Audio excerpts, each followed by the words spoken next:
एक गांव में एक गरीब मगर दियानतदार लड़का अली रहता था। अली का बाप एक किसान था जो मेहनत मजदूरी करके घर का खर्च चलाया करता था। अली पढ़ने लिखने का शौकीन था मगर गुर्बत के बायस ज्यादा तालीम हासिल न कर सका। इसके बावजूद वो सच बोलने और ईमानदारी के उसूलों पर सख्ती से अमल करता था।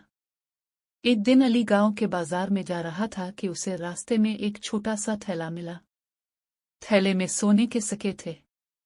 अली ने सोचा कि यह किसी का कीमती सामान है और इसे वापस करना चाहिए।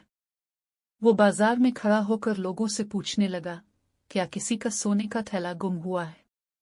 बाजार में खड़े लोग हैरत से अली को देखने लगे। एक आदमी आगे बढ़ा और कहा, हाँ, ये मेरा थैला है।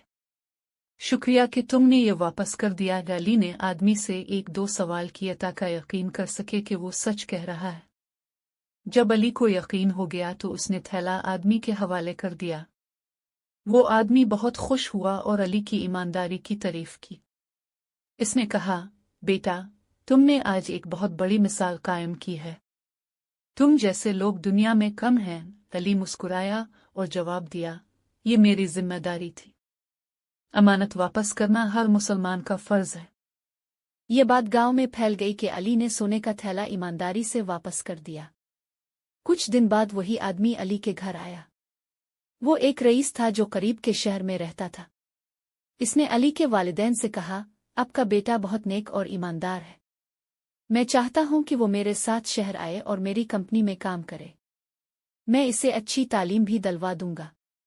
अली के वालिदैन पहले तो हैरान हुए मगर अली की बेहतरी के लिए मान गए। अली रईस के साथ शहर चला गया। वहां इसने मेहनत और ईमानदारी से काम किया और तालीम भी हासिल की। कुछ सालों बाद वो एक कामयाब इंसान बन गया। अली की कहानी ये सबक देती है कि सच्चाई और ईमानदारी कभी ज़ाय नहीं होती। अगर इंसान नेक नीति और दियानतदारी से जिंदगी गुजारे तो अल्लाह इसे दुनिया और आखिरत में इनाम से नवाजता है।